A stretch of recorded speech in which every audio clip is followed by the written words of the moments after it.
Bien-aimés dans le Seigneur, je vous salue au nom puissant de Jésus de Nazareth. C'est une grâce extraordinaire d'être dans la présence de Dieu. Je voudrais partager avec toi la parole de Dieu. Je voudrais qu'on parle un peu sur le Saint-Esprit, les caractères du Saint-Esprit. La première des choses, bien-aimés, à savoir, le Saint-Esprit est un saint. Et c'est possible de vivre aussi dans l'enceinte de Dieu. C'est pour cette raison, dans 1 Thessaloniciens chapitre 4, verset 7 à 8, la Bible dit « Car Dieu ne nous a pas appelés à l'impureté, mais à la sanctification. » La Bible dit « Celui qui rejette ces concepts ne rejette pas un homme, mais Dieu qui vous a aussi donné son Saint-Esprit. » Bien-aimé dans le Seigneur, je voudrais te parler que le Saint-Esprit est saint. Nous sommes aussi saints parce que le Saint-Esprit demeure en nous. La Bible nous appelle à vivre la sanctification pour qu'on demeure dans la présence de Dieu. C'est la première chose à savoir sur l'Esprit Saint. Le Saint-Esprit est saint. Tu dois être aussi saint comme le Saint-Esprit. L'autre chose, bien-aimé, à savoir, le Saint-Esprit de Dieu, il est l'esprit d'amour. Si vous lisez Galates chapitre 5, verset 22, la Bible dit les fruits de l'esprit, premièrement aussi l'amour. Ça veut dire, bien-aimé, nous les chrétiens, nous devons avoir l'amour à nous. Le Saint-Esprit demeure à nous. Alors nous devons aussi avoir l'amour comme le Saint-Esprit. Il est l'esprit d'amour. Il est l'Esprit Saint. Il est l'esprit d'adoration.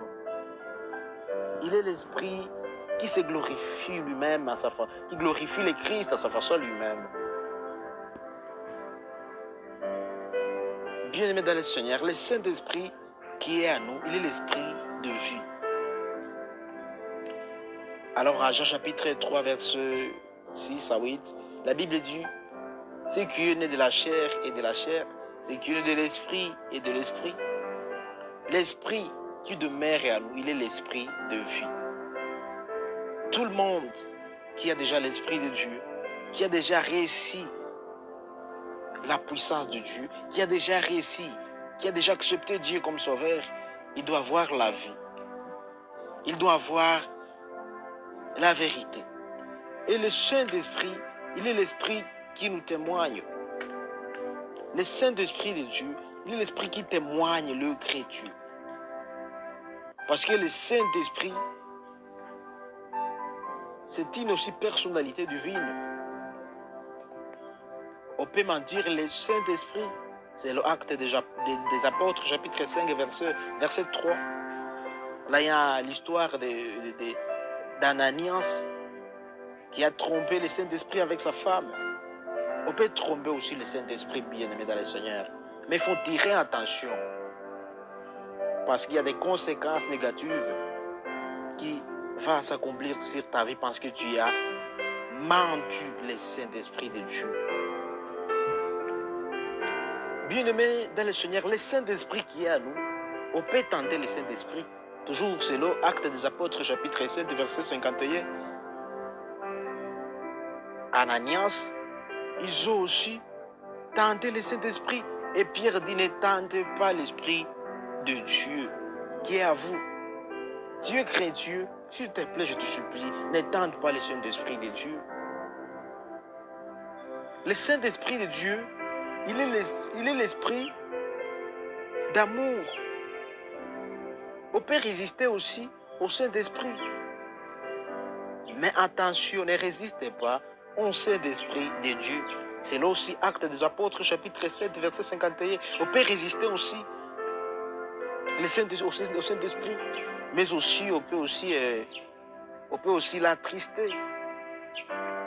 Alors la Bible elle dit dans Éphésiens chapitre 4, verset 30, la Bible dit « N'attristez pas le Saint-Esprit de Dieu par lequel vous avez été rassemblés pour le jour de la rédemption. » Donc, bien aimé dans le Seigneur, donc tu ne dois pas attrister le Saint-Esprit. Donc, lorsque tu pêches, tu attristes le Saint-Esprit. Lorsque tu fais des choses, le Saint-Esprit est tellement stressé.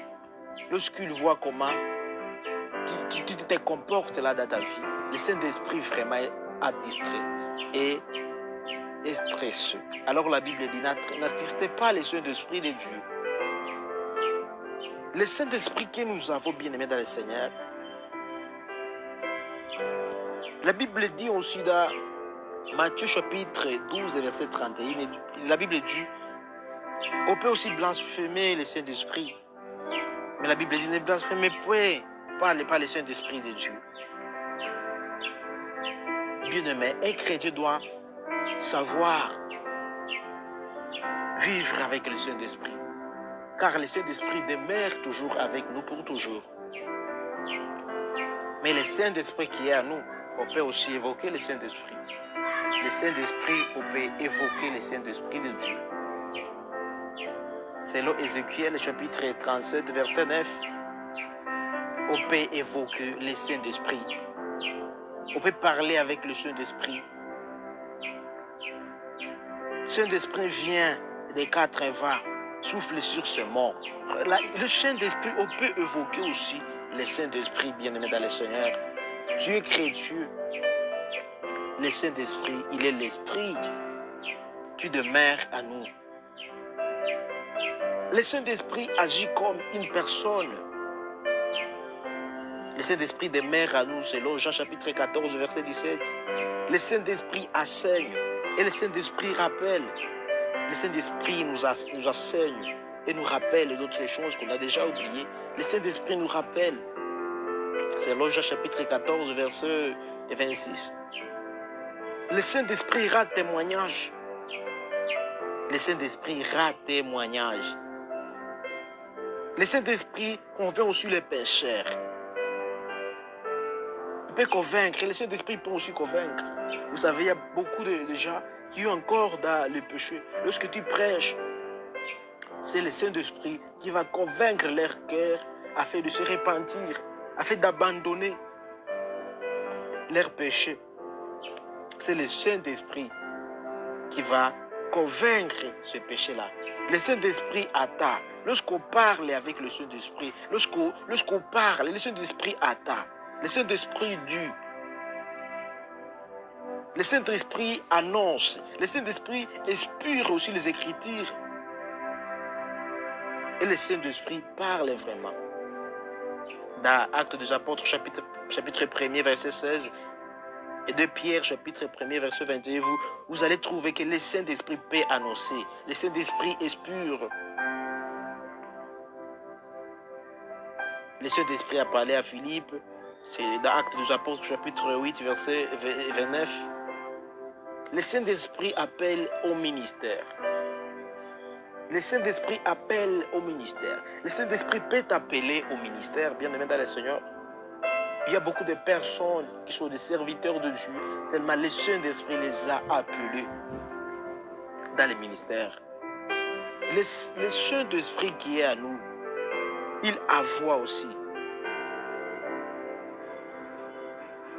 Le Saint-Esprit peut t'envoyer. C'est l'Acte des Apôtres, chapitre 13, verset 4. Mais le Saint-Esprit n'est pas ce n'est pas un esprit de désordre. Le Saint-Esprit ne permet pas n'importe quelle action. Comme nous passons aujourd'hui, quelqu'un se lève, il peut même te tabasser, il peut te frapper, il dit sur le Saint-Esprit. Dans des chambres de prière là, il y a des mamans qu'on frappe là, on parle n'importe quoi là-bas. Ils disent que c'est l'Esprit. Le Saint-Esprit de Dieu ne permet pas n'importe quelle action. Le Saint-Esprit est l'Esprit de l'ordre. Le Saint-Esprit aussi intercède pour nous. C'est pour cette raison la Bible dit, Jésus lui-même disait, comme le Père m'a donné son nom, a donné à son Fils. Il dit, je vous la verrai aussi, le Saint-Esprit viendra sur vous. Et dans l'évangile de Matthieu, dans le chapitre 14, chapitre 15, chapitre 16, de l'évangile, plutôt de l'évangile de Jean, Jésus donne lui-même, Jésus donne lui-même à l'Esprit les noms des paracles. Le Saint-Esprit, on peut l'appeler aussi paracle. C'est les noms que Jésus a donné lui-même au Saint-Esprit. Le Saint-Esprit est appelé encore paracle.